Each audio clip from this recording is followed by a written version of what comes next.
A'udzubillahi minasyaitonirrajim. Bismillahirrahmanirrahim. Alhamdulillah rabbil alamin, nahmaduhu wa nasta'inu wa nastaghfiruh. Wa na'udzu billahi min syururi anfusina wa min sayyiati a'malina. May yahdihillahu fala mudilla lahu wa man yudlil fala hadiya lahu. Asyhadu an la ilaha illallah wahdahu la syarika lahu wa asyhadu anna Muhammadan abduhu wa rasuluh. Subhanaka la ilma lana illa ma 'allamtana innaka antal alimul hakim. Allahumma 'allimna ma yanfa'una wanfa'na bima 'allamtana wa zidna ilma.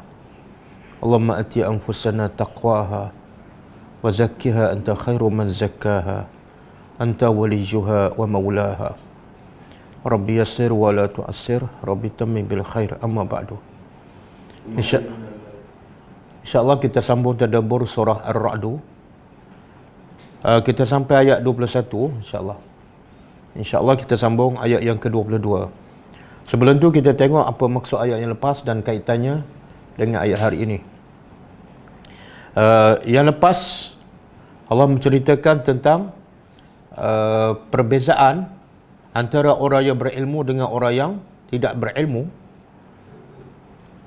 Allah sebut dalam ayat yang ke-19, A'udzubillahi minasyaitonirrajim. Afaman ya'lamu, apakah orang yang mengetahui annama unzila ilaika min rabbik al-haq, apakah orang yang mengetahui dan yakin sesungguhnya apa yang telah diturunkan kepada Muhammad daripada Tuhan engkau adalah yang benar? Adakah orang yang yakin dengan Al-Quran yang diturun pada Nabi Muhammad adalah perkara yang benar? Kaman huwa a'ma, sama seperti orang yang buta. Jadi Allah buat soalan supaya kita berfikir, dan sebenarnya Allah nak bagi tahu tak mungkin sama orang yang buta dengan orang yang celak. Orang yang buta ialah orang yang tidak mengikuti Al-Quran, tidak mengikuti agama Islam. Dan orang yang mengikut agama Islam, mengikut Al-Quran dan Sunnah, diumpamakan adalah orang yang celak.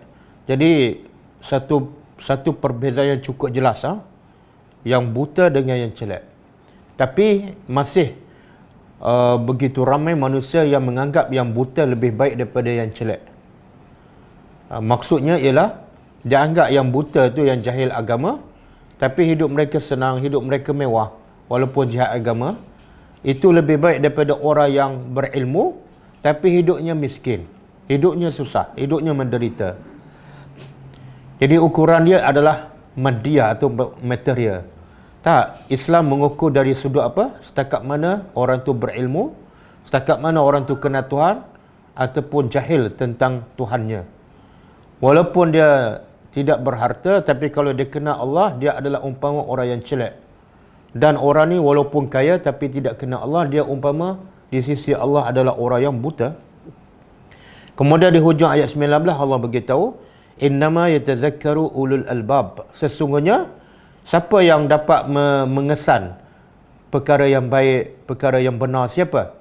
Tidak ada yang dapat mengesan perkara yang baik, perkara yang benar, bahkan kebaikan untuk diri dia pun tidak ada siapa yang dapat mengetahui kecuali ulul albab, orang-orang yang berakal waras.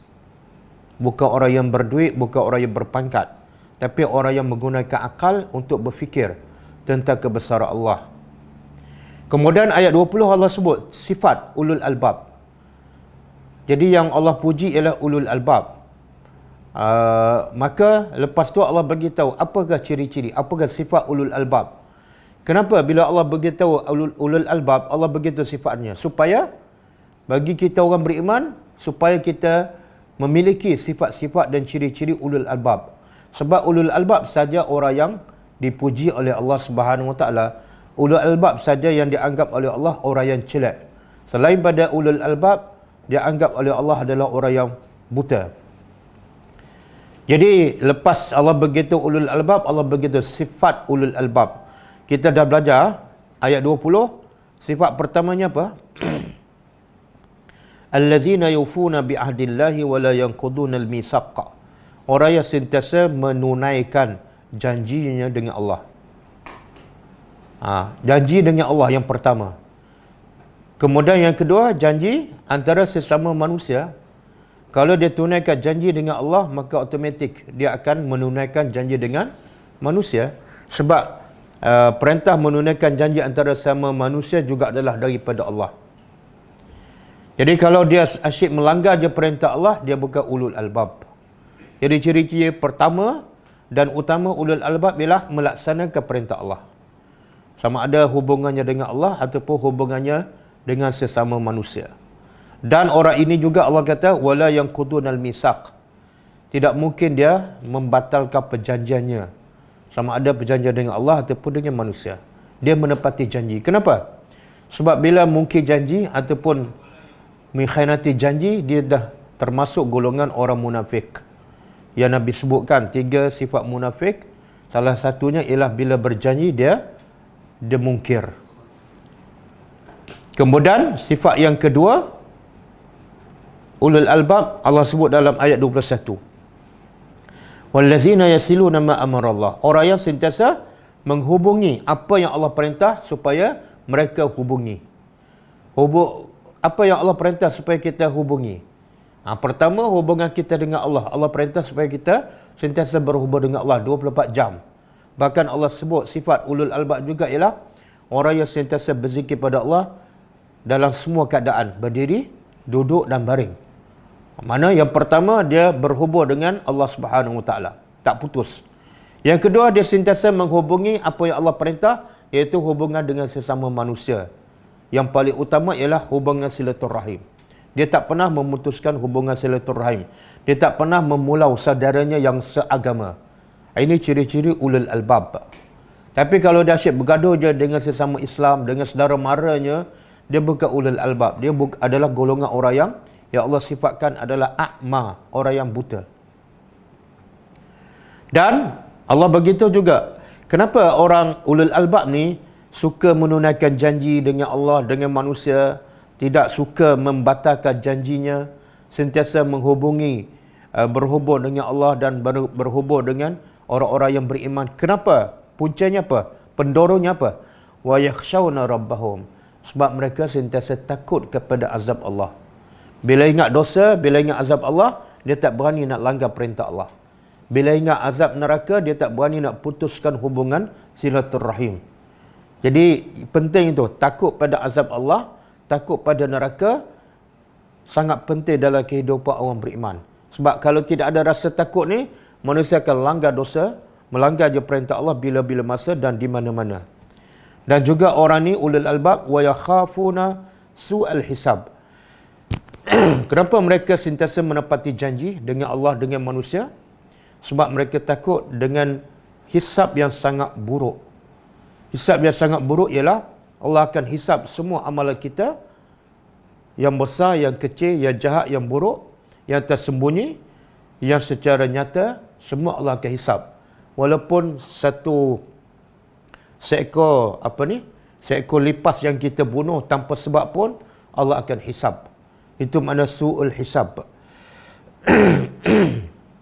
Okey. Dan berapa tu? Sifat ulul albab.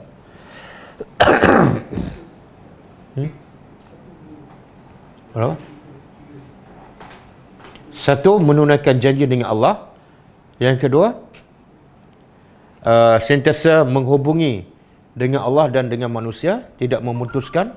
Yang ketiga, sentiasa takut pada azab Allah. Yang keempat, takut pada azab hisab yang sangat detail dan sangat buruk. Okey, ayat hari ini ialah kaitannya ialah sifat yang ke-6.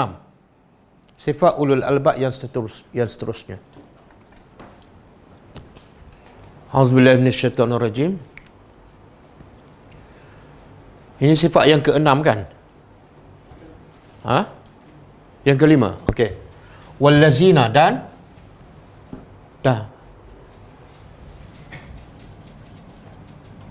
ini yang kelima. Dan allazina, orang-orang yang sabaru.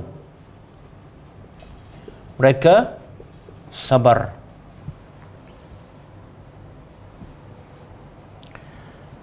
Ni Dia biasa tu ikut susunan dalam Al-Quran.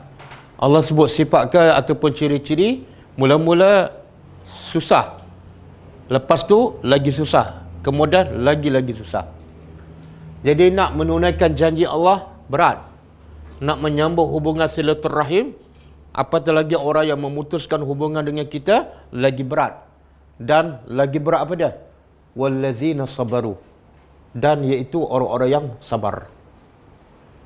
Sabar ni antara benda yang paling berat dan paling jarang orang yang berjaya untuk sabar.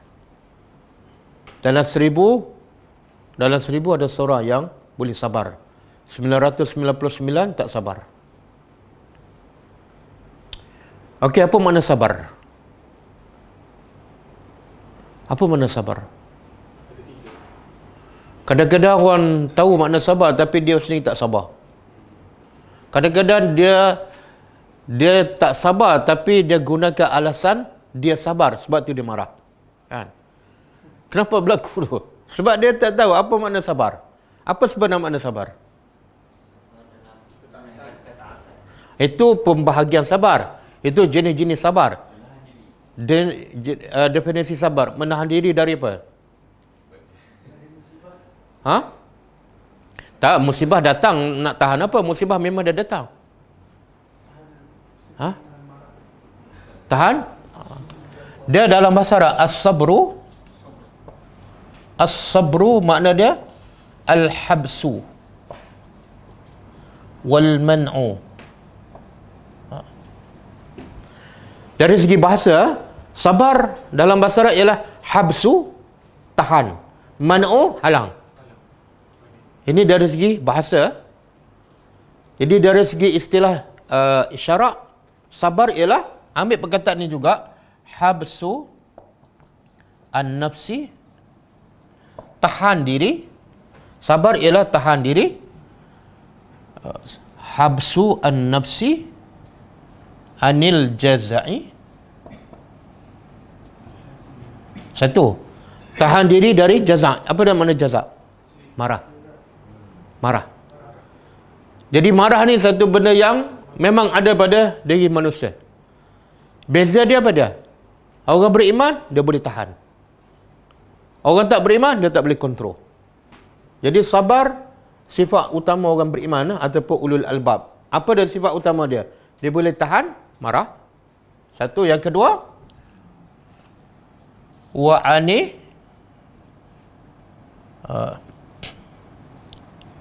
wa'anit tasyakki. Bukan. Wal lisan ani tasyakki.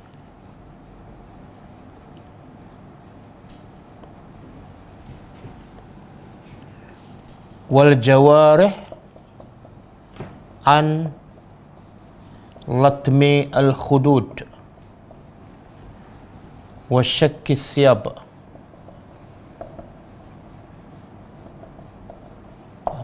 Ini definisi sabar yang lengkap. Okey, pertama, habsun nafsi anil jaza'i. Tahan diri dari marah. Bila dia marah je, tak sabar. Kenapa marah-marah ni? Sabarlah. Sebab saya sabarlah saya marah ni. Sebenarnya tak sabar. Yang kedua, tahan al-lisan. Lisan apa dia? Lidah. Ani tasyakki. Tasyakki apa dia? Mengeluh, mengadu. Kadang-kadang dia tak marah dah, tapi mulut tu membebel. Pun tak sabar. Tengok saya relax, tenang je. Cuma saya tak boleh dengar benda tu. Itu tak sabar tu. Yang ketiga, wal jawarih. Dan tahan anggota badan. An latmil khudud. Daripada tampar pipi. Wa syakki thiyab. Dan koyak baju. Itu contohlah. Contoh lain pada? Baling piring. Baling kunci. Kan? Hatuk kepala ke dinding. Tak marah. Pukul diri sama. Ni. Tampar pipi ni. Dia tampar pipi dia ni, bukan tampar pipi orang ni. Boleh? Jadi sabar. Satu, tahan diri dari marah. Yang kedua, tahan lidah daripada merunguk, mengeluh, mengadu. Yang ketiga, tahan anggota badan dari apa dia? Buat apa-apalah yang menunjukkan pukul ke, tendang kerusi ke. Kadang-kadang dia tutup pintu dengan kuat kan. Kenapa keluar ni? Sebab saya nak tahan marah. Tapi tutup pintu kuat. Marah tu. Okey. Ini makna sabar kan. Kemudian jenis sabar pula. Apa jenis sabar? Itulah baru. Pertama, sabar dalam melaksanakan ketaatan atau melaksanakan perintah Allah. Nak solat kan, ramai orang tak sabar, sebab tu tak solat. Nak solat, ramai tak solat awal waktu, sebab apa? Sebab tak sabarlah, ikut nafsu je. Ramai yang solat di rumah, sebab apa? Tak sabar, nak lawan nafsu, nak pergi ke masjid, nak berjalan, tak sabar. Kenapa tak baca Quran? Sebab apa? Sebab tak sabarlah. Asyik nak buka telefon je. Itu sabar pertama. Sabar yang kedua? Meninggalkan larangan. Kenapa kita asyik, contohlah kita mengumpatkan? Sebab apa? Sebab tak sabar je. Bila nampak orang je nak komplain kan? Tak sabar, tahan mulut tu. Nampak je, terus komplain. Pantang nampak je. Bila makan je, tak sedap je, terus komplain. Tawar lah. Bayar mahal, tawar pula tu. Lambat sampai lah. Dia kata sabarlah. Saya sabar ni, kalau tak saya lempang dah. Okey. Sabar yang ketiga. Jenis sabar yang ketiga. Sebenarnya jenis sabar pertama dan kedua, ramai orang tak perasan. Dia ingat itu tak ada kaitan dengan sabar. Yang dia perasan, sabar yang ketiga ni, yang kita tak boleh jawab ni. Sabar apa? Sabar bila ada musibah. Orang kita bila dia nasihat supaya orang tu sabar? Bila? Bila nak solat ke? Bila nak berhenti mengumpat ke? Bila ada musibah? Kan? Bila nak solat dia tak nasihatkan. Sabar, pergi solat awal waktu. Tak ada kan? Sebab dia pun 2 kali 5 je. Mengumpat kan? Ada tak orang pesan? Sabar, jangan mengumpat. Ada? Tak ada. Sebab dia rasa sabar ni satu je. Apa dah? Bila ada musibah. Bila ada aksiden, sabar. Ya, memang Allah sedang menguji saya. Pada masa mengumpat pun Allah uji. Masa dia nak solat, masa sihat, Allah uji juga. Tapi dia tak sabar. Boleh? Jadi sabar 3. Satu, untuk melaksanakan perintah Allah. Yang kedua, meninggal larangan. Yang ketiga, sabar. Antara 3 ni, sabar mana yang paling sukar? Yang paling sukar dan biasanya orang tewas. Yang melaksanakan perintah Allah. Meninggal larangan. Lain-lain? Musibah. Memang 3 susah. Sabar memang susah. Sebab tu saya tanya yang paling sukar. Sabar memang benda yang susah. Sebab itulah Islam ni, Allah tu adil. Bila amalan tu lagi sukar, maka pahalanya lagi. Jadi antara solat, sedekah, berjihad, pergi haji dan sabar, yang mana paling banyak pahala? Yang mana paling banyak pahala? Sabar. Berapa ramai orang solat tapi tak sabar. Solat 27 pahala kan? Pahala solat Jumaat 27. Tapi kalau dia sabar, bukan 27. Bukan 2,700. Bukan 20 juta. Tapi pahalanya unlimited lah. Tanpa batas. Lagi susah amalan tu, lagi tinggi pahala. Okey. Sebab tu kita tahu tak, kunci nak masuk syurga pada? Sabar. Saya bagi jawapan. A. Solat. B. Sedekah. C. Berdakwah. D. Solat malam. E. Sabar. Kunci nak masuk syurga. Yang mana 5 ni? Tak ada akhlak. 5 jawapan ni. Yang mana? Fazil? Salat. Dia? Kunci nak masuk syurga dalam 5 jawapan ni. Ha? Ha. Tengok Allah sebut dalam surah Al-Insan, ha?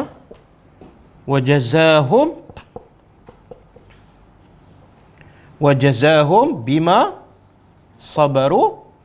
Apa dia? Surah Al-Insan. Jannatan wa harira. Jelas, ha? Allah kata apa? Wajazahum, Allah membalas mereka. Mereka ni siapa? Al-abrar, yang duk bagi makan pada orang miskin, anak yatim. Allah balas mereka dengan sebab apa? Bima sabaru, dengan sebab mereka sabar. Bukan solat mereka, bukan sedekah mereka. Apa yang Allah balas disebabkan kesabaran mereka. Jannatan, syurga. Dan waharira, pakaian. Subhanallah. Jadi syurga ni bayarannya apa dah? Sabar. Surah Al-Insan ayat 12. Allah tak kata Allah membalas mereka syurga dengan sebab solat. Bukan. Ramai yang salat masuk neraka sebab tidak ada sabar.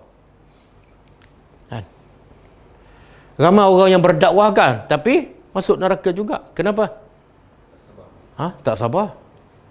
Kita tahu tak Nabi Yunus, sebab apa dia ditelan ikan paus? Sebab dia tak solat ke? Sebab tak berdakwah ke? Sebab apa? Tak sabar. Ada dalil? Jangan buat tuduhan. Ini Nabi ni.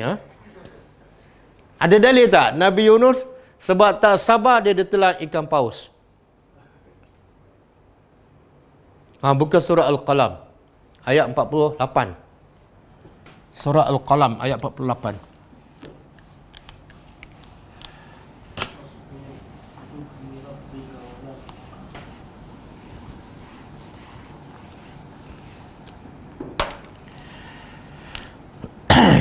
Fasbir li hukmi rabbika, kemudian wala takun ka sahibi al-hut iznada wa huwa makzum. Okey, cuba terjemah. Allah perintah pada Nabi, fasbir, sabarlah. Sabar dalam apa ni? Li hukmi rabbika, untuk hukum Tuhan engkau. Apa maksud dia? Apa dia hukum Allah ni? Apa dia? Ayalah contoh. Sampai sepatut Allah kata apa? Hukum Tuhan, sepatut Allah kata apa? Laksanakan. Betul? Tapi sekarang Allah kata apa? Makna apa tu? Ada sesuatu Allah nak bagi tahu. Nak laksana hukum Allah satu benda yang susah. Maka senjata yang paling kuat untuk laksana perintah Allah, sabar. Betul tak? Susah kan? Sebab itulah dalam surah Muzammil kan, awal-awal lagi Allah dah bagi amaran pada Nabi, bagi peringatan. Ya ayyuhal muzammil qumil laila illa qalila kan. Kemudian lepas tu apa dah?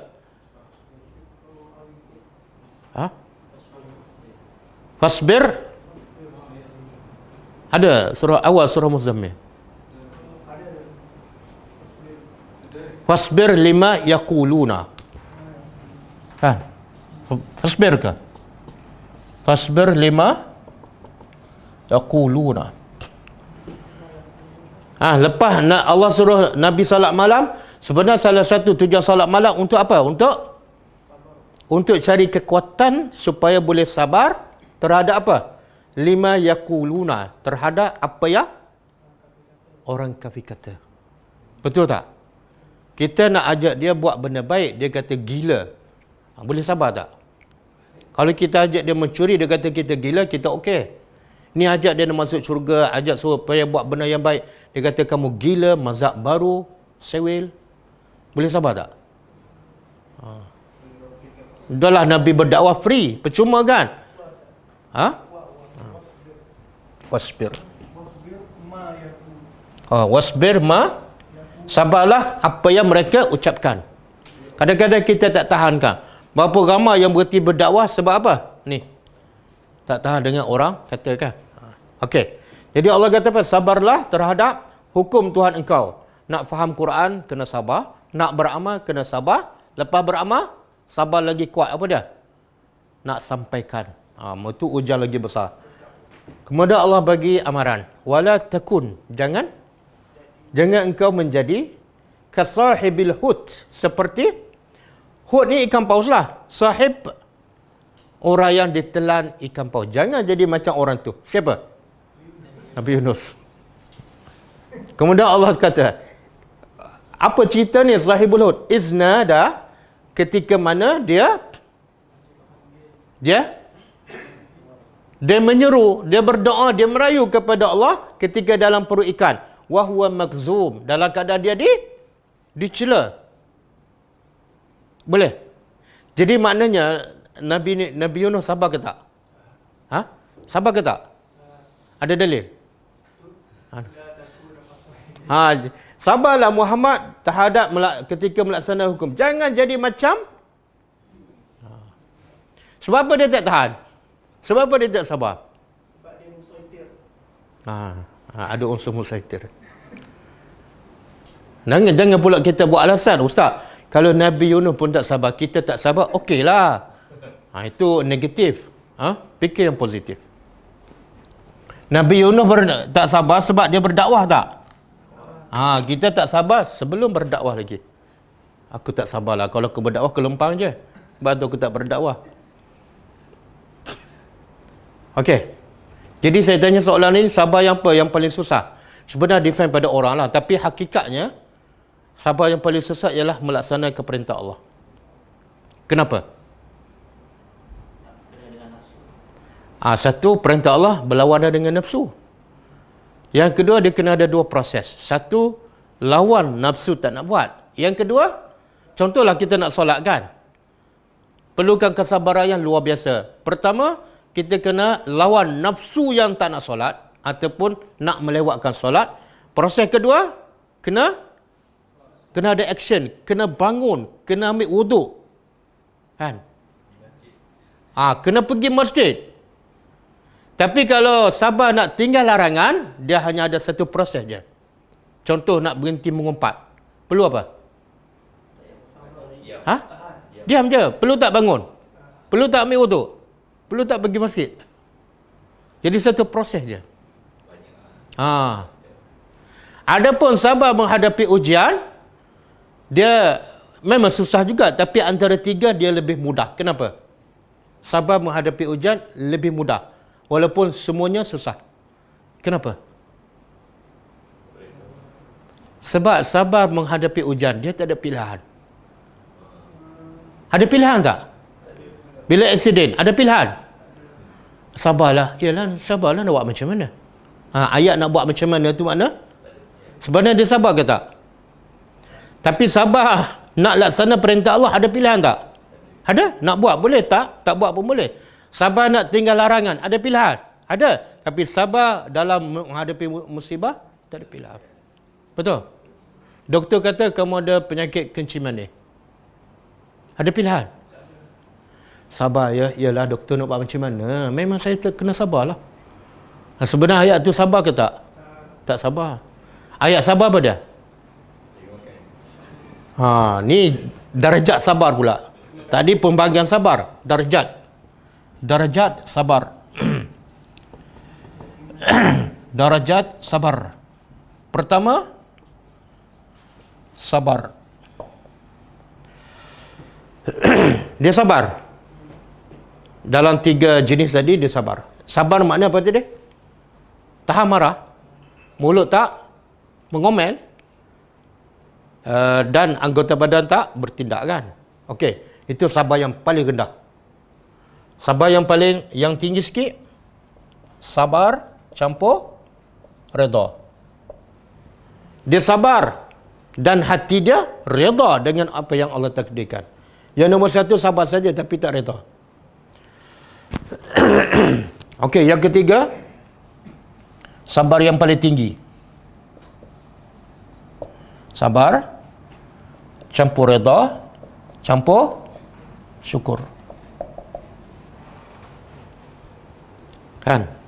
Yang pertama hilang telefon. Diam je. Tak kata apa kan.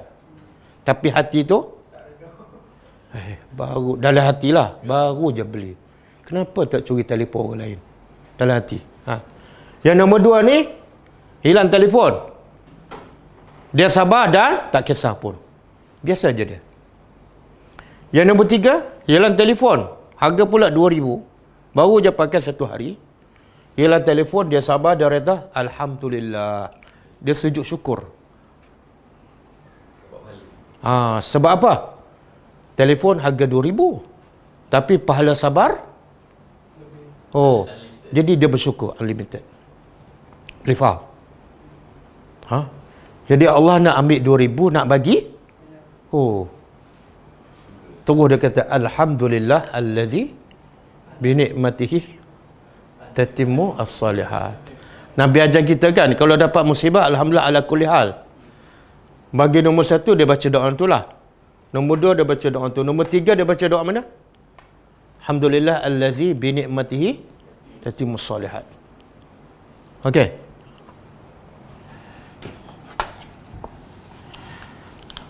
Ada satu hadis Nabi bersabda yang maksud dia, Allah nak bagi syurga pada seseorang ni, tapi dia susah nak bangun malam, susah nak buat ibadat.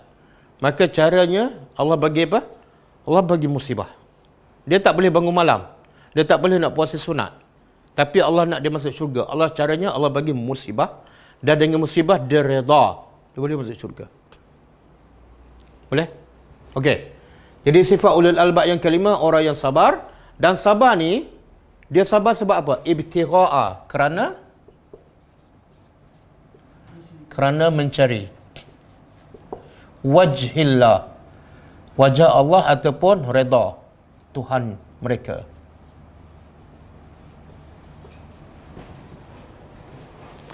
Kenapa Allah sebut sabar kerana mencari redha Allah? Kenapa Allah sebut? Sebab sabar ni ada 2 jenis. Ada satu sabar yang terpuji, iaitu sabar kerana Allah. Yang kedua, ada sabar yang tercela, bukan mencari redha Allah. Jadi yang terpuji yang mana ni? Ibtigha'a wajhillah. Ramai tak orang buat maksiat dan dia sabar? Ramai tak? Ramai. Dia nak mencurikan, tunggu waktu malam, sabar je tunggu. Sampai pukul 1 pagi tengok lampu padam kan. Lepas tu nak congkel besi apa semua, sabar je. Pelan-pelan kan. Sabar tak? Lepas tu keluar pula berjalan, sabar je. Dia kalau tak sabar, berjaya tak? Tak. Orang nak panjat gunung kan, 5 jam. Pergi pula jauh tu, sampai India tu. Panjat gunung saja 5 jam, bawa pikul barang-barang yang berat. Tapi dia tak beriman. Dia sabar tak? Itu sabar yang tercela. Sebab bukan kerana mencari redha Allah.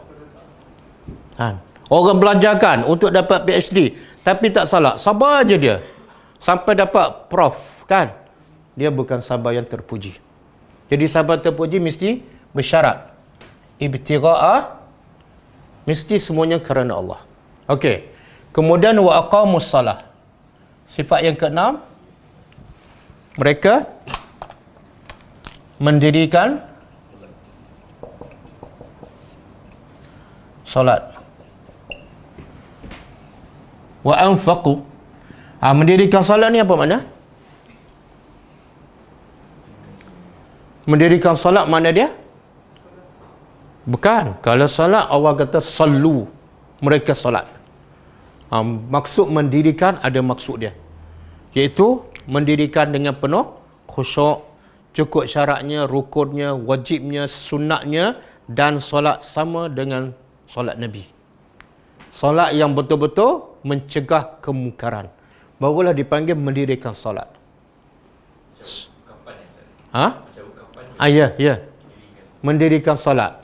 Ramai orang yang sallu kan, tak mendirikan solat. Sebab tu lepas solat dia buat maksiat, lepas solat dia buka aurat. Sebab dia bukan aqamu, dia hanya sallu. Okey, tengok susunan. Allah sebut sabar dengan solat. Yang mana Allah sebut dulu? Sabar. Menunjukkan yang mana lebih penting, sabar ke solat? Saya tanya mana lebih penting? Dua-dua penting. Yang mana lebih penting? Sabar. Betul. Tapi dalam rukun Islam ada tak sabar? Ada tak ada?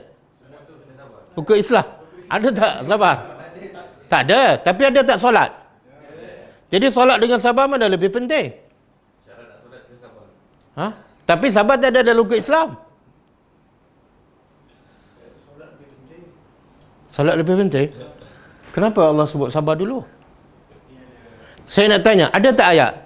Fawailul lil musallin. Celakalah, nerakalah bagi orang yang salat. Ada kan? Ada. Tapi ada tak salat? Fawailul lis sabirin.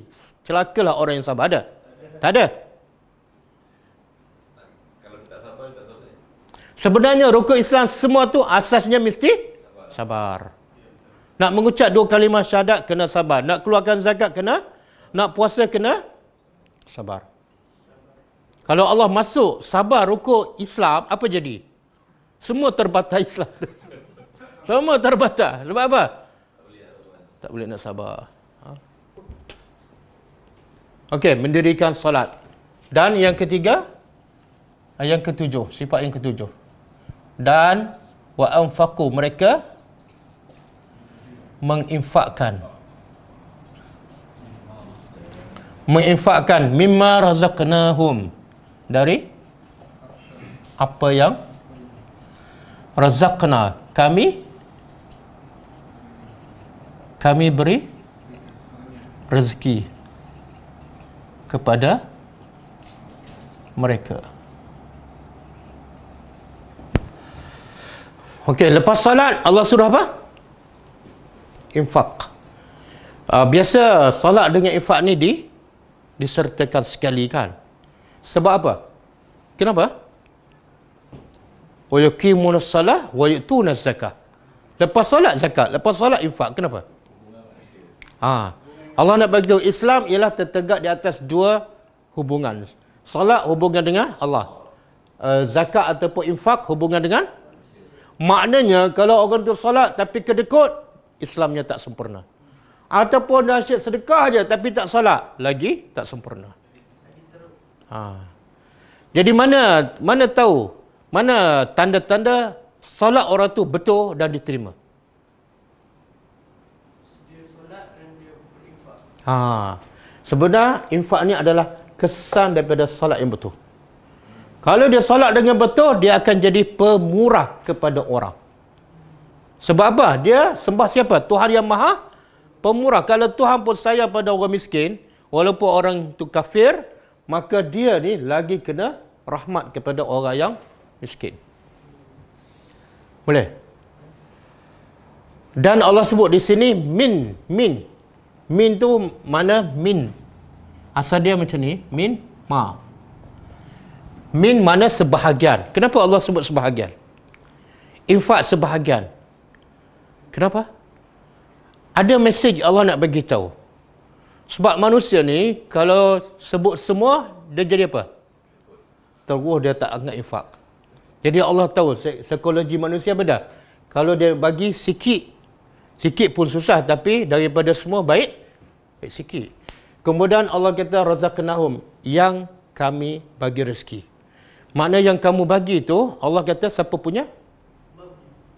Kami bagi. Kenapa Allah sebut? Kenapa Allah sebut? Kita semua tahu tak? Semua rezeki daripada Allah. Dah tahu kan? Kalau tahu, apa perlu lagi Allah sebut?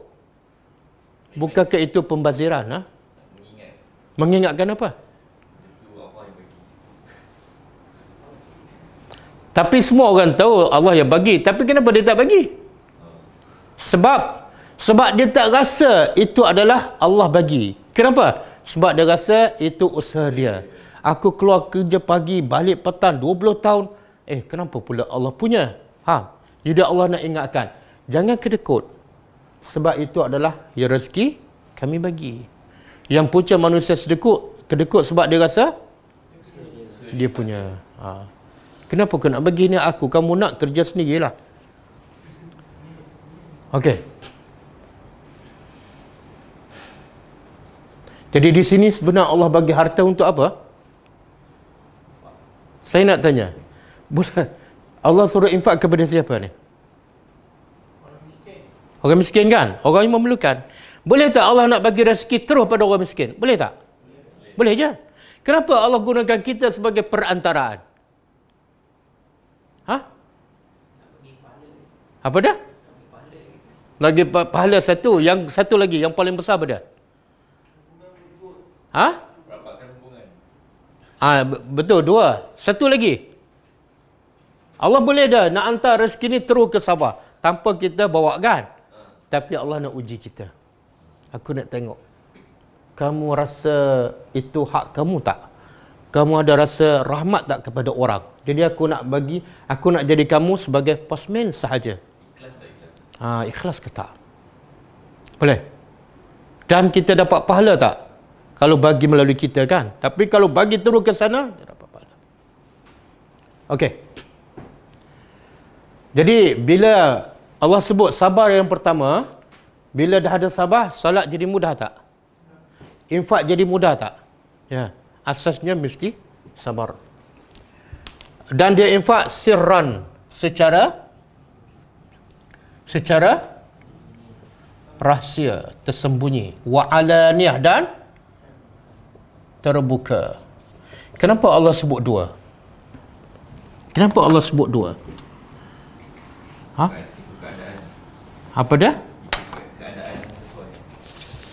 Ikut keadaan yang okey, ada satu ayat lagi Allah sebut 4 dalam surah Al-Baqarah.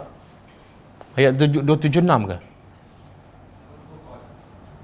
Tak, Al-Baqarah. Allazina yunfiquna amwalahum bil-laili wan-nahar sirran wa alaniyah. Kan? Dua berapa? Ayat berapa? 274. Kemudian Allah beritahu kelebihannya. Lahum ajrun inda rabbihim wala khawfun alaihim wala hum yahzanun. Okey, cuba terjemah. Allah nak puji siapa ni? Orang yang infak. Allah tak puji orang yang simpan. Yang ada Allah mencela orang yang simpan. Yang Allah puji orang yang keluarkan. Allazina yunfiqun, orang yang sentiasa menginfakkan amwalahum, harta mereka. Bila ni? Billail, malam, wan nahar, siang, sirran, secara rahsia, wa alaniyah, dan okey, apa beza ni? Malam, siang dengan sirran wa alaniyah, apa beza dia? 4 Allah sebut. Infak siang, malam, kemudian secara rahsia dan terbuka. Apa beza? Malam sentiasa infak. Yang ni sirran wa alaniyah. Beza tak? Apa beza? Macam mana tahu beza tapi tak tahu beza?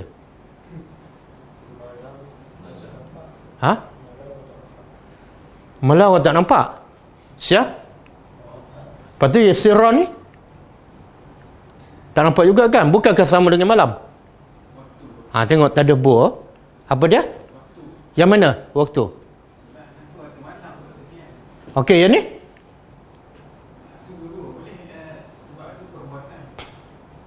Subhanallah, tengok kita tadabbur. Benar Allah nak beritahu malam dan siang iaitu waktu sedekah. Jangan sedekah siang saja, jangan sedekah malam saja. Waktu. Okey? Sirran wa alaniyah, Allah bukan nak beritahu waktu, cara bersedekah. Cara sedekah apa dia? Kadang-kadang cara sembunyi, kadang-kadang cara rahsia. Boleh faham? Kadang-kadang sirran dia sedekah secara tersembunyi, tapi siang hari orang tak tahu. Kadang-kadang alaniyah, dia sedekah secara terbuka tapi waktu malam, kan? Orang ramai tapi waktu malam. Boleh. Jadi yang ni lail wan nahar, waktu sedekah, sirran wa alaniyah, cara bersedekah. Okey. Jadi yang Allah puji yang sedekah bila ni? siang dan malam. Dan juga cara bersedekah sama ada terbuka ataupun tersembunyi. Cuma Allah sebut juga dalam ayat lain, antara yang terbuka dengan tersembunyi, yang mana lebih baik? Tersembunyi, kan? Sebab apa? Sebab takut-takut bila terbuka tu kita riak. Bila riak, semua terbatal pahala sedekah. Okey? Ada yang popular dah sekarang, ada orang kata sedekah subuh, kan? Sedekah subuh, lepas tu ada pula sedekah Jumaat. Sebenarnya tidak ada hadis. Nabi kata, setiap bangun pagi, setiap orang itu ada dua malaikat akan berdoa kepadanya. Satu malaikat, bila kita infak, malaikat akan berdoa supaya Allah berkati dan tak ganti harta yang kita infak. Bukan makna mesti infak waktu subuh, tapi infak sepanjang hari itu. Dan satu lagi malaikat berdoa, semoga Allah binasakan orang yang kedekut hari itu. Binasakan hartanya.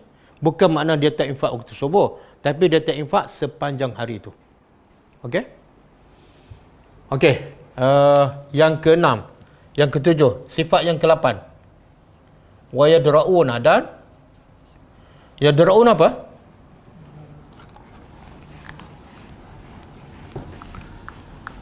Apa makna yadra'u? Mereka menolak. Yadra'u, mereka menolak. Bil hasanah, dengan kebaikan. Hasanah, kebaikan. As-sayyi'ah, kejahatan. Apa maksud ni? Ini sifat yang ke-8 ulul albab. Apa maksud? Ni lagi susah ni. Sabar susah, solat susah, infak susah. Yang ni menolak kejahatan dengan kebaikan, lagi susah. Orang buat jahat kita balas baik. Sebab tu ada B di sini. Menolak dengan kebaikan. Menolak apa? Kejahatan. Mana orang buat jahat, kita tolak dengan susah. Betul kan? Orang maki kita, kita nak ucap terima kasih, boleh tak? Ataupun kita senyum pada dia. Besok dia maki lagi, kita jumpa dia, kita senyum pada dia. Itu termasuk. Boleh? Orang letak sampah depan rumah kita, kan? Kita pun ambil sampah, buang dalam tu sampah. Boleh? Kita pun tanya, ada lagi tak sampah? Payah, kan? Susah ni. Ini kemuncak kepada akhlak. Kemuncak kepada akhlak. Sabar dah tinggi dah. Yang ni lagi tinggi lagi. Iaitu, dia tak nampak orang buat jahat, tapi dia nampak apa? Dia nampak apa? Pahala. Pahala paling tinggi, kalau kita buat baik pada orang buat baik, dapatlah pahala. Tapi pahala lagi tinggi apa dah? Orang buat jahat, dibalas. Syarat apa? Apa syarat? Kita nak buat baik pada orang buat jahat. Syarat pertama apa dah? Sabar. Kalau tak ada sabar, tak adalah. Maki dengan maki, pukul dengan pukul. Memang hak kita tak? Orang pukul kita, kita boleh pukul dia balik. Hak kita tak? Ya. Tapi Allah kata apa? Kita balas kejahatan dengan kebaikan, itu adalah terbaik. Okey, cuba buka surah Fussilat ayat 34. Surah Fussilat ayat 34. Makna dia lebih kurang mana ayat ni. Idfa' billati hiya ahsan. Kemudian fa iza allazi bainaka wa bainahu adawatun ka'annahu waliyun hamim. Okey, cuba terjemah. Idfa' sama dengan yadra'u. Idfa' mana? Tolak. Kejahatan billati hiya ahsan, dengan cara yang bukan baik. Ahsan. Lebih baik. Ahsan makna yang terbaik. Balas sama tu macam mana? Kalau yang balas sama. Itu dia panggil balas lah. Biasa, bukan balas yang baik lah. Orang pukul, kita pukul. Kita tak berdosa. Orang letak sampah depan rumah kita, kita pun letak sampah depan rumah dia. Okey tak? Okey. Adil kan? Adil, tapi akhlak kita tak cantik lah. Kita dengan dia 2 kali 5. Bahkan dia lebih teruk. Sebab apa? Dia tak belajar tadabbur. Okey, Allah kata tolaklah kejahatan dengan cara yang ahsan. Kemudian Allah begitu kesan dia. Kesan apa? Bila kita buat baik pada orang buat jahat. Apa kesan dia? Wa izal lazi bainaka, maka apabila yang orang yang di antara engkau dan antara dia ada adawah. Adawah apa dia? Bermusuh. Dia bermusuh dengan kamu, dia buat jahat pada kamu, tapi kamu balas dengan kebaikan. Kesannya apa? Ka'annahu waliyun, seolah akhirnya menjadi seperti kawan baik, kawan rapat. Sebab apa? Tengok, Allah bagi kaedah. Kalau kamu nak berbaik, ini cara dia. Bukan sogok. Tak. Sebab apa dia akan jadi kawan baik? Yalah, kenapa dia tak jadi jahat daripada kita? Sebab dia akan berfikir, kenapa aku nak buat jahat lagi pada orang yang asyik buat baik? Kan? Jadi soalan tu menyebabkan dia tak akan buat jahat. Tapi kalau dia buat jahat, kita balas jahat, agak-agak dia buat lagi tak jahat. Buatlah. Jadi cara terbaik nak baiki hubungan dengan orang yang bermusuh ialah balas kejahatannya dengan kebaikan. Okey, ada tak contoh dalam Quran ataupun dalam sirah Nabi yang balas kejahatan dengan kebaikan akhirnya jadi baik? Ada contoh? Kalau boleh bagi dalam Quran.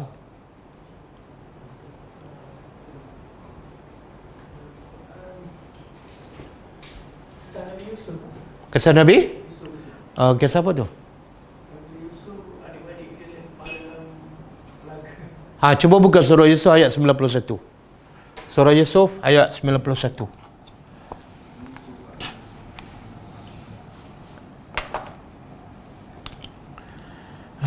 Apa dia? 91. Qalu tallahi laqad asarakallah.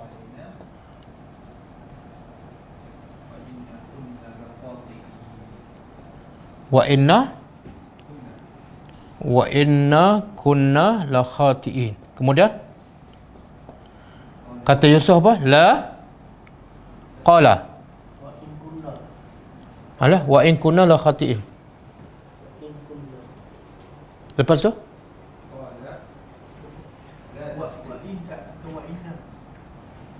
wa in kunna. Okey. Wa in kunna. Okey, lepas tu? La tasriba alaikumul yaum. Yaghfiru Allahu lakum. Lagi? Lepas tu? Wa huwa arhamu ar-rahimin. Okey, satu lagi ayat. Lepas ni.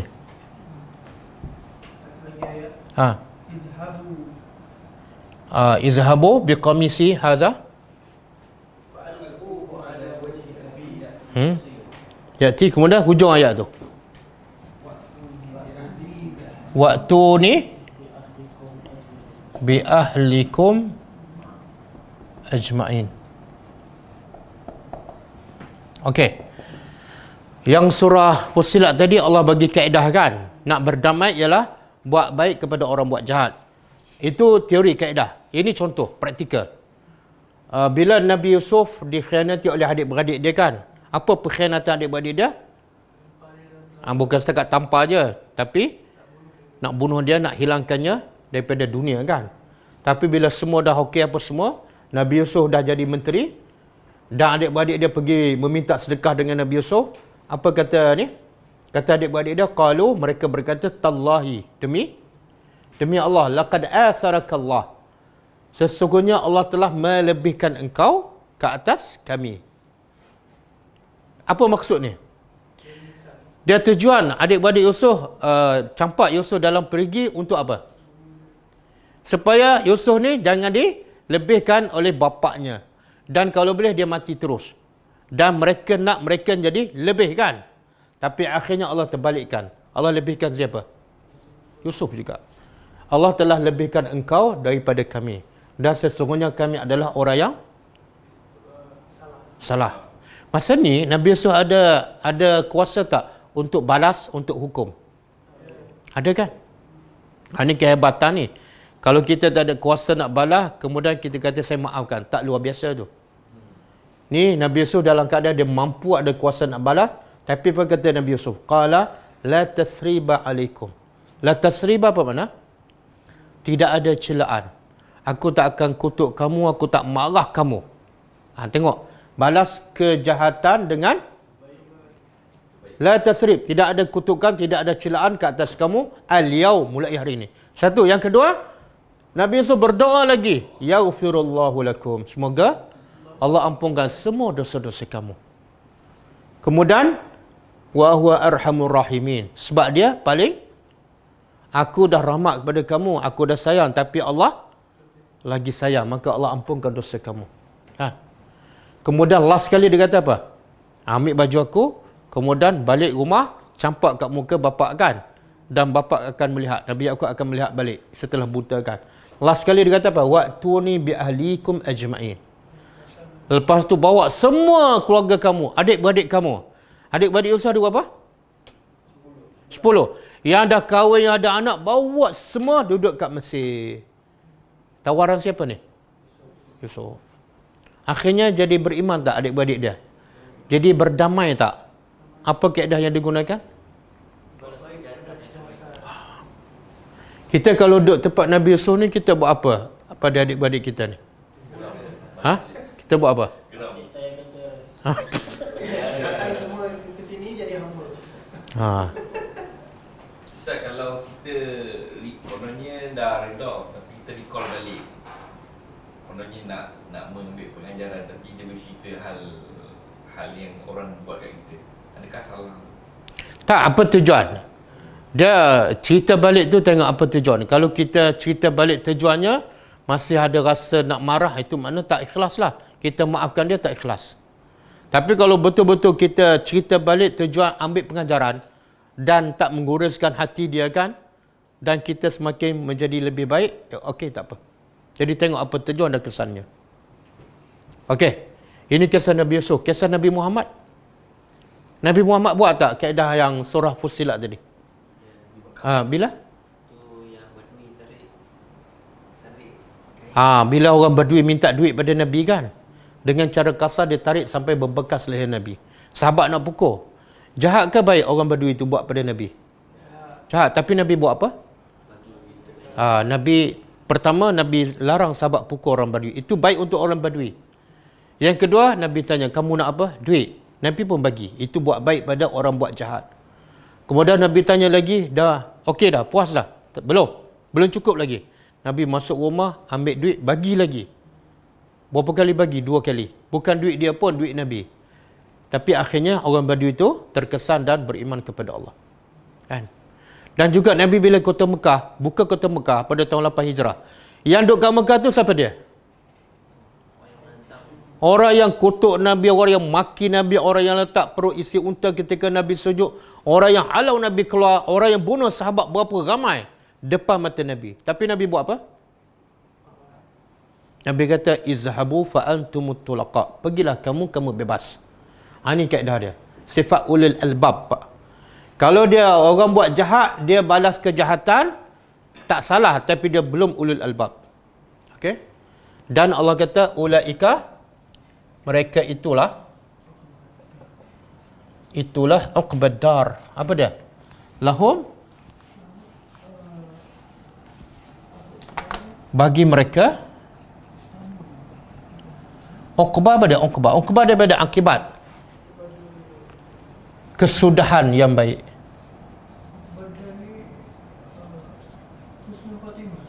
Tak, kesudahan yang baik, iaitu syurga. Kesudahan yang baik. Dar tu lebih kurang maksud dia syurga. Dar rumah. darul akhirah. Boleh? Jadi kalau nak syurga, prosesnya kena ada ni lah. Sabar. Sabar pula kerana Allah. Solat jaga, infak, jangan kedekut. Dan bila orang buat jahat, balas dengan kebaikan. Sama juga Nabi bila pergi ke Taif. Orang Taif buat jahat tak pada Nabi? Nabi balas apa? Dan akhirnya orang Taif beriman tak? Beriman setelah Nabi buka kota Mekah. Okey. Oh, ayat ni panjang ni. Masa dah habis kita sambunglah. Yang menulis ni dapat pahala lah walaupun tak sebab terdempur.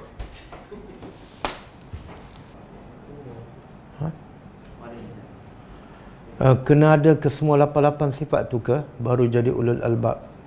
Ya, kena ada kesemua lah. Kalau ada satu tak jadi. Sebab tu Allah gunakan huruf waw, waw ataf. Waw tu makna dan. Kalau nak salah satu, kalau boleh salah satu, Allah guna huruf au ataupun. Sama dengan surah wal asri. Allah kata wal asri, demi masa semua manusia dalam kerugian. Kecuali siapa? Allazina amanu, orang beriman. Yang kedua, wa amilus salihat, dan beramal soleh. Kalau beriman saja tak beramal soleh, tak jadi. Yang ketiga, wa tawassaw bil haq, saling berpesan dengan kebenaran. Kena ada juga sebab Allah guna waw. Yang keempat, wa tawassaw bis sabri, dan saling berpesan dengan kesabaran. Mesti ada empat-empat, barulah tidak rugi. Kalau sabar saja tapi tak sampai ke kebenaran, tak boleh. Kalau beriman saja tapi tak sabar, tak boleh. Ini pun sama, kena ada semua. Kena ada semua. Sebab contoh, kalau dia sabar tapi tak salat, mana mungkin? Ataupun dia sabar, dia salat tapi dia tak infak, dia kedekut. Tak boleh. Orang beriman tak mungkin kedekut. Yang kedekut ni adalah sifat orang-orang Yahudi, orang kafir. Selepas baca surah Al-Mulk ada doa. Tak ada doa khusus. Orang kita suka berdoa. Nak baca doa apa-apa boleh je, bebas. Lepas surah Mulk, lepas baca Quran ke, tak ada doa ataupun zikir yang khusus.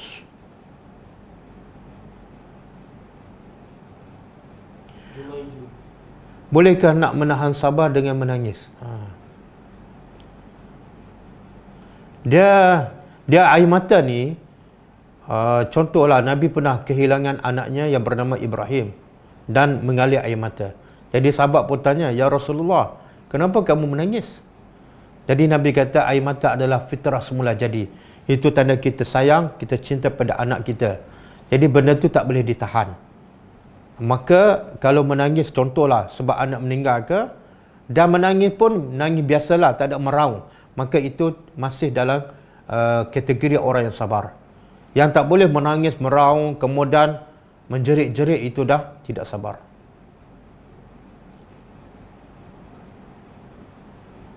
Setiap kali kita nak bersedekah, kita perlu yakin bahawa seseorang itu memerlukan. Kesahihan biasanya menerusi orang-orang yang kita kenal. Bagaimana cara untuk menyembunyikan infak kita? Kerana ada masa kita lupa, dan bila mereka mengingatkan dan memuji kita, terasa dalam hati ada sedikit bangga walaupun tak berniat, kemudian rasa bersalah. Bagaimana nak elakkan perasaan bangga itu? Cukup ke kalau kita hanya beristighfar, atau ada cara dan doa lain? Okey, kita dah buat yang terbaik lah, mana kita sembunyikan, tapi akhirnya orang tahu. Ataupun kita buat dalam keadaan memang kena buat terbuka. Kata contohlah, kita jumpa orang fakir miskin, betul-betul lapar depan orang kan. Takkanlah kita nak tunggu malam baru nak bagi kan. Jadi kadang-kadang kita terpaksa bagi depan orang. Tapi semua tu bergantung pada niat kita. Kalau kita ikhlas, tidak ada riak, okey, tak ada masalah. Kemudian lepas tu orang puji. Orang puji, kamu ni baguslah. Nampak orang miskin terus bagi. Kita pun perasan, tak apa. Lintasan tu adalah satu benda yang biasa, tapi kita cepat-cepat istighfar. InsyaAllah, dia tak akan membatalkan pahala sedekah kita. Allah Maha mengetahui setakat mana kita ikhlas. Kalau betul kita ikhlas, Allah akan jaga keikhlasan kita. Wallahu a'lam. Orang lelaki yang balik, kalau dia tak pergi salat berjemaah, adakah salatnya di rumah diterima? Ini kalau bukan musim PKP lah. Kalau musim PKP tak pergi tak apa. Tapi kalau bukan musim PKP, ulama berbeza pendapat tentang kewajipan solat berjemaah bagi lelaki yang dah balik.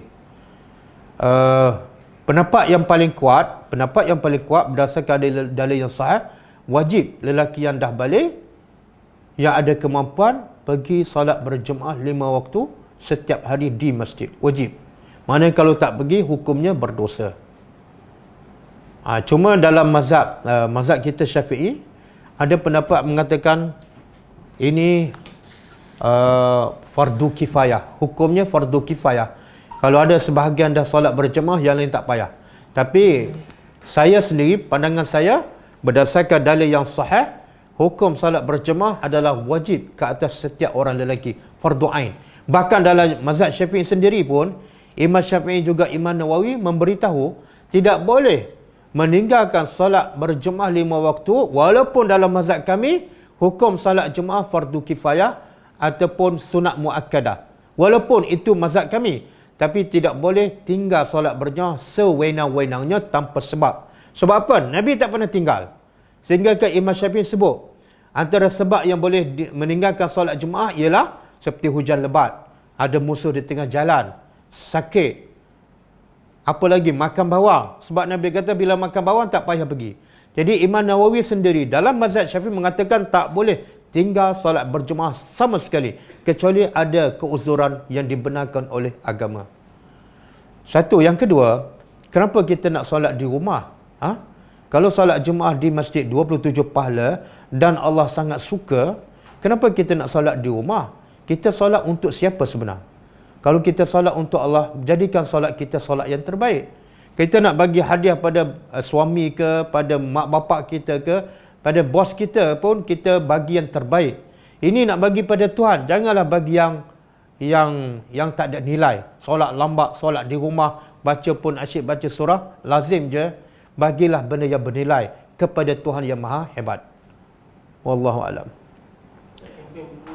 Okey, ini kita ada tulis solat berjemaah wajib ataupun sunat. Kita ada tulis, dikeluarkan oleh Ghulam Ad-Da'wah.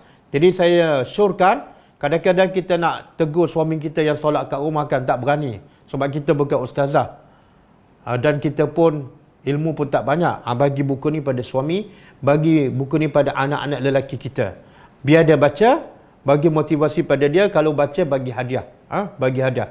Biar dia baca sendiri dalil-dalil daripada Quran, daripada hadis, tentang hukum solat berjemaah dan faedah kebaikan solat berjemaah. Jadi siapa nak boleh kontak Izdiharudin, insya-Allah. Harga dia RM4 je, kan? RM4.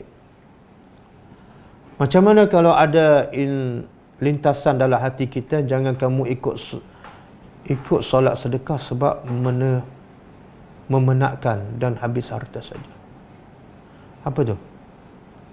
Lintasan dalam hati, jangan kamu ikut solat sedekah sebab memenatkan dan habis harta sahaja. Tapi kita solat sedekah juga. Tak, lintasan tu biasa. Itulah kerja syaitan. Syaitan akan halang apa saja yang terbaik untuk kita. Bila dia tahu yang kita buat terbaik untuk kita, maka dia akan halang. Sedekah tu sebenarnya Allah kata apa? Wa ma anfaqtum min syai'in fa huwa yukhlifuh. Apa saja yang kamu sedekah, Allah ganti. Dalam surah Baqarah Allah kata, perumpamaan orang yang bersedekah satu seperti dia tanam satu benih, tumbuh 7 tangkai, setiap tangkai ada 100. Mana dia bagi satu, dapat Allah pulangkan 700, bahkan Allah gandakan. Jadi kenapa habiskan duit? Bukan habiskan duit, itu pelaburan. Semakin kita banyak sedekah, semakin bertambah duit kita. Semakin bertambah pahala kita. Kemudian, kenapa kita nak simpan? Yang akhirnya kita akan tinggalkan.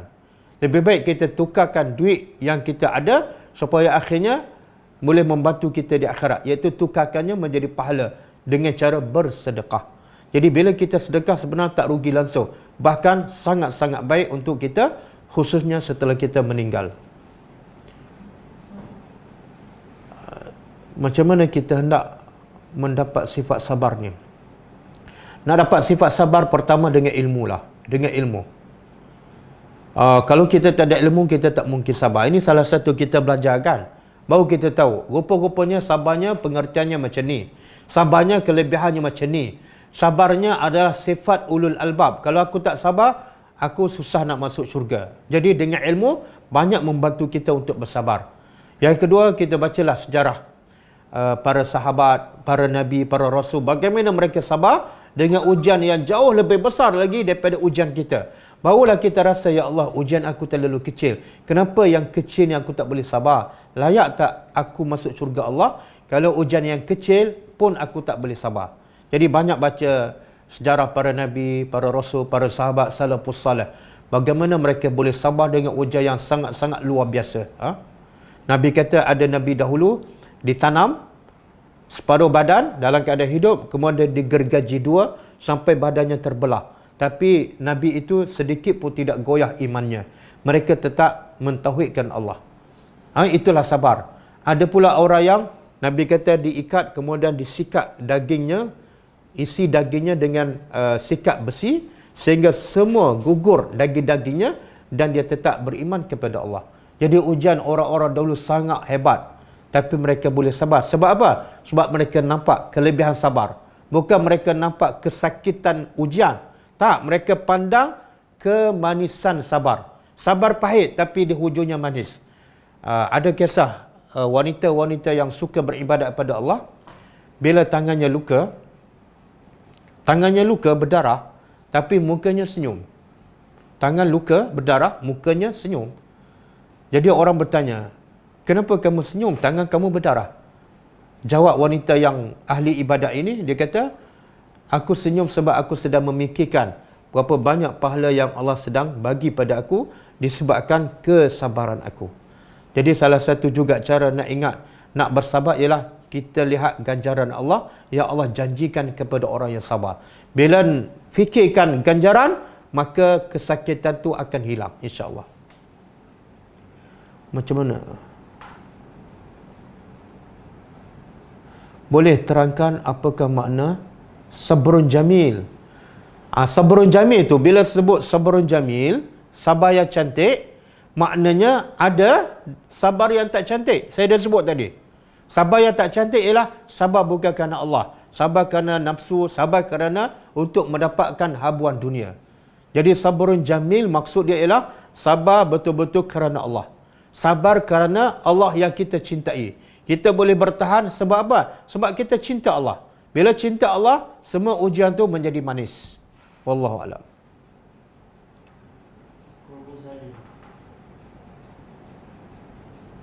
Mana qalbun salim?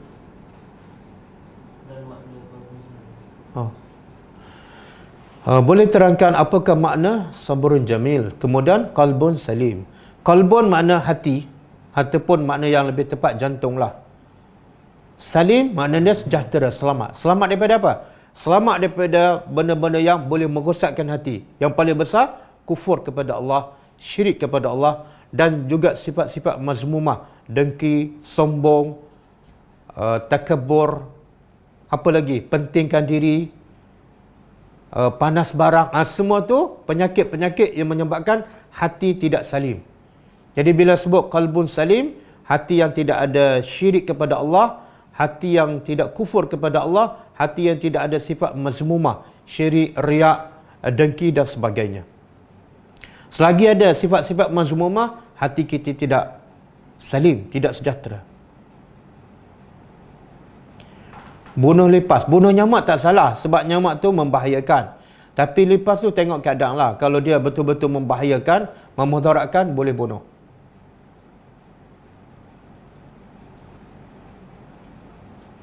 Apa dikatakan zikir pagi dan zikir petang? Zikir pagi ialah zikir di waktu pagi dan zikir petang ialah zikir di waktu petang.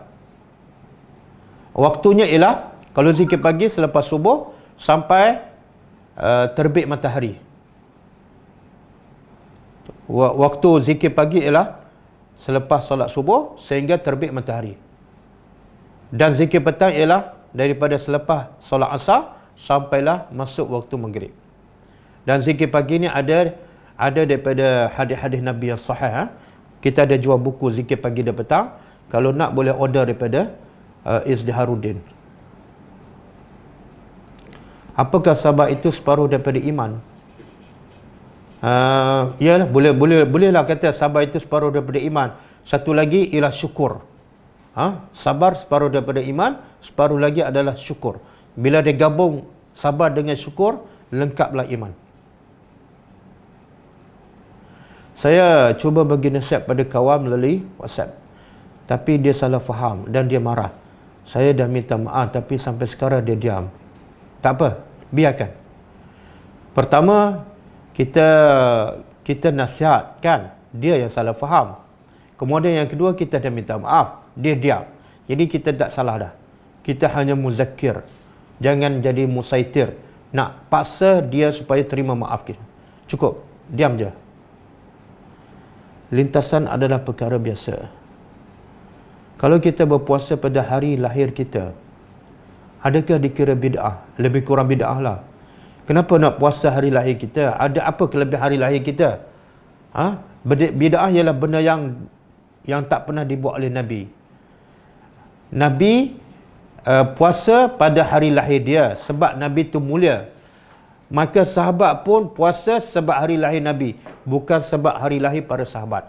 Jadi kita ikut sunnah, puasa sebab hari lahir Nabi, bukan sebab hari lahir kita. Siapa kita? Wallahu a'lam.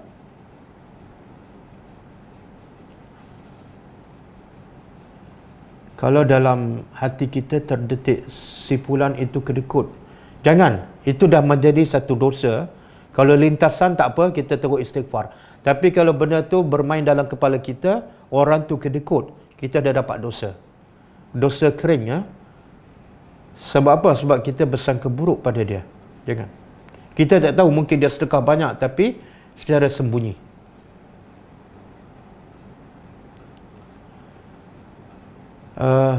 Samalah kita remove friend dekat sosial media, tapi dalam grup WhatsApp buat macam tak ada apa-apa. Sabar dan terus buat baik. Tinggal solat Jumaat sebab terikat dengan kerja, macam mana? Tak boleh. Kerja kita yang paling utama dengan Tuhan sebagai hamba Allah, bukan dengan syarikat, bukan dengan bos kita. Jadi kalau kita kerja dengan syarikat ataupun dengan bos yang menyebabkan tak boleh solat Jumaat, sepatut kita tinggal kerja tu, pergi cara kerja lain demi untuk melaksanakan tanggungjawab kita yang paling besar sebagai hamba Allah, salah satunya solat Jumaat. Dalam apa tu? Dalam Al-Quran banyak ditujukan kepada lelaki. Kalau kita perempuan melakukan sama je. Secara umumnya bila Allah perintah pada lelaki, maka dia merangkumi wanita. Kecuali Allah sebut jelas An-Nisa, itu khas untuk wanita. Tapi kalau Allah tak sebut Nisa dan tak sebut lelaki, maka perintah itu sebenar untuk semua. Macam inilah Allah guna lelaki kan, tapi sebenarnya sifat ulul albab merangkumi juga kepada wanita. Jadi wanita pun kena ada sifat-sifat ni. Hadis mengatakan Nabi beristighfar lebih 70 kali sehari. Cukupkah sekadar baca astagfirullah apabila kita teringat untuk beristighfar dalam satu hari, atau ada baca yang lebih baik? Tak, istighfar ni banyak. Ada lafaz astagfirullah, ada lafaz astaghfirullahal azim allazi la ilaha illa huwal hayyul qayyum wa atubu ilaih. Ada lafaz rabbi firli wa tub alayya innaka antat tawwabur rahim. Macam-macam yang Nabi baca, kita pelbagaikan. Yang penting apa dah? Yang penting ialah kita beristighfar dengan betul-betul ikhlas kerana Allah. Kita tahu apa dosa yang kita buat, kita menyesal, kita tinggal, kita istighfar. Jangan jadi kebiasaan istighfar tapi dosa pun jalan juga. Itu istighfar yang tidak berkesan, istighfar yang tidak ada nilai, hanya bermain di bibir. Jadi kena pastikan kita tak ada buat dosa. Kalau buat, terus bertaubat, kita istighfar. Wallahu a'lam. Macam mana yang difahamkan Nabi tidak sabar dalam berdakwah sedangkan iman Nabi sentiasa meningkat? Contoh Nabi apa tu? Nabi Yunus. Macam mana yang difahamkan Nabi tidak sabar dalam berdakwah sedangkan faham ayat Allah cakap lah. Allah kata kepada Nabi Muhammad, sabar, jangan jadi macam Nabi Yunus. Makna apa tu? Nabi Yunus tak sabar lah. Dia perintah dia sabar. Lepas tu jangan jadi macam Nabi Yunus. Apa yang macam Nabi Yunus? Tak sabar lah. Bukan kita cakap Nabi Yunus tak sabar, Allah yang cakap. Jangan kadang-kadang kita ni terlalu nak mensucikan pada Nabi sampai kita menafikan apa yang Allah sebut dalam Quran. Mana boleh Nabi tak sabar, Nabi mesti iman kuat. Bukan saya yang cakap, Allah yang cakap. Masalah lebih besar pada kita menafikan apa yang Allah cakap. Bukan saya cakap, Allah sendiri cakap. Bacalah tafsir. Wallahu a'lam.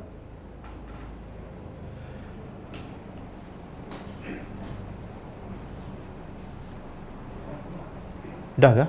Dah. Boleh tak kita baca sebahagian zikir pagi? Sebelum subuh tak boleh. Bila sebut zikir pagi, kena baca selepas subuh. Sebelum subuh, dia tak panggil zikir pagi, zikir malam. Sebelum subuh,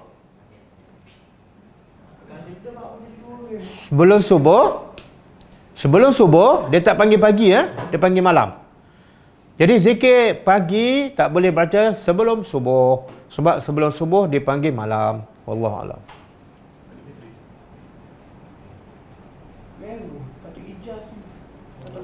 Kalau puasa sebab anak luluh berperiksaan, tak boleh. Kenapa nak puasa sebab anak luluh berperiksaan? Subhanallah. Puasa mesti kerana Allah. Nabi sebut dalam satu hadis, siapa yang puasa kerana Allah, bukan kerana apa-apa, maka Allah jauhkannya daripada api neraka selama 70 tahun.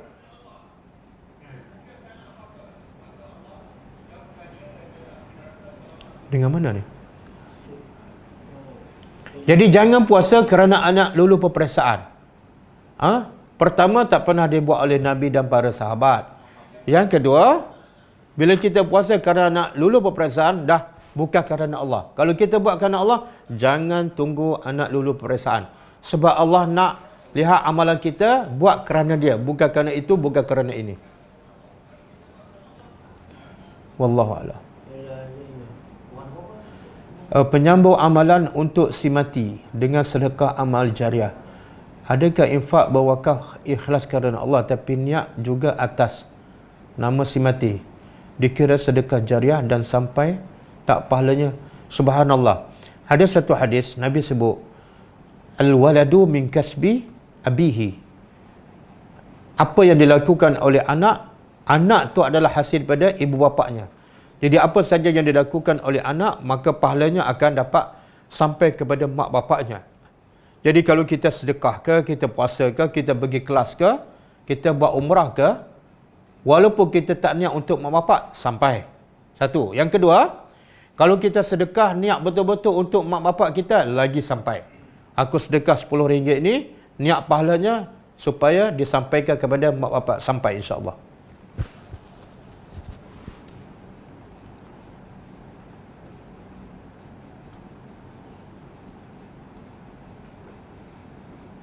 Kalau bernazar kena buatlah kan. Okey, kalau dia puasa sebab dia bernazar. Contohlah anak dia kata kalau anak dia luluh peperiksaan, dengan cemerlang dia akan puasa. Itu dah bernazar. Bernazar ni asalnya tak wajib. Tapi bila dia bernazar, yang sunat menjadi wajib. Puasa yang asalnya sunat menjadi wajib. Dia wajib puasa kalau itu adalah nazar. Tapi dalam Islam tak menggalakkan bernazar. Bahkan disebut dalam satu hadis yang sahih, yang maksud dia Nabi kata, nazar tu adalah datang daripada orang yang kedekut. Nazar adalah datang daripada orang yang kedekut. Kenapa Nabi kata kedekut? Sebab dia nak buat kebaikan kepada Allah setelah dapat sesuatu. Itulah orang kedekut. Kalau dia tak kedekut, dia puasa bila-bila masa je. Jangan tunggu anak luluh peperiksaan. Jangan tunggu isteri dia sihat. Kalau dia tak kedekut, dia puasa bila-bila masa. Jadi jangan bernazar. Hukum dalam Islam bernazar adalah makruh. Kalau suami meninggal, apakah amalan yang isteri patut amalkan? Dia boleh bersedekah. Sedekah dengan niat untuk pahala sampai pada suami. Satu. Yang kedua, apa saja ilmu yang suami dia ajar pada dia, dia amalkan. Maka suami akan dapat pahala ilmu yang bermanfaat. Contohlah masa hidup suami suruh dia solat sunat, dia jangan tinggal solat sunat tu. Sebab apa? Setiap kali dia solat sunat, pahala sampai pada suami. Kalau suami dia pesan masa dia hidup, selalulah sedekah. Dia pun sedekah disebabkan nasihat suami. Maka teruskan sedekah, suami akan dapat pahala. Satu. Yang kedua, suruhlah anak-anak dia supaya buat apa saja amal kebajikan. Puasa ke, solat sunat ke, sedekah ke, bagi makan pada orang miskin. Sebab apa? Pahala automatik akan sampai pada suami dia. Sebab amalan anak automatik akan sampai pada bapa dia. Jadi kalau dia nak suami dia dapat pahala, galakkan anak dia buat kebaikan. Wallahu a'lam. Dah?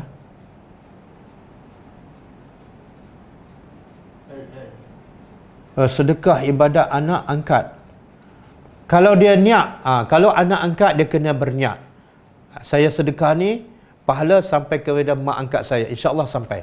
Tapi kalau daripada anak sendiri, ada pendapat mengatakan walaupun dia tak berniat, pahalanya sampai. Andainya kita kehilangan barang, kemudian kita tercakap pada seseorang apa tu? Yang mengambilnya, apakah kita tergolong orang yang berdosa? Sedangkan barang itu memang benar-benar ada yang mengambilkan. Macam syak lah dia ambil barang tu. Suspek lah, Dia suspek. hilang barang, dia cakap dia ambil. Itu bukan syak, tuduh lah. Tuduh lah. Soalan tu tuduh apa tu? Kemudian kita tercakap ada seseorang yang mengambilnya. Tak boleh. Kita syak ke, kita tuduh ke, tak boleh. Hukumnya berdosa. Sebab apa? Dalam Islam mengajar kita jangan tuduh selagi mana kita tidak ada bukti. Sebab itulah, itu perlunya ada sabar. Kalau barang kita hilang, kita sabar. Sabar apa? Jangan tuduh orang. Sabar apa? Jangan syak orang. Dapat pahala. Bahkan pahala sabar tu lebih mahal daripada barang yang hilang. Tapi kalau kita asyik syak orang, tuduh orang, habis. Pahala sabar pun tak dapat, ditambah pula dapat dosa. Dosa apa? Dosa menuduh ataupun syak orang. Wallahu a'lam. Hukum dalam Islam bernazak dalam makruh.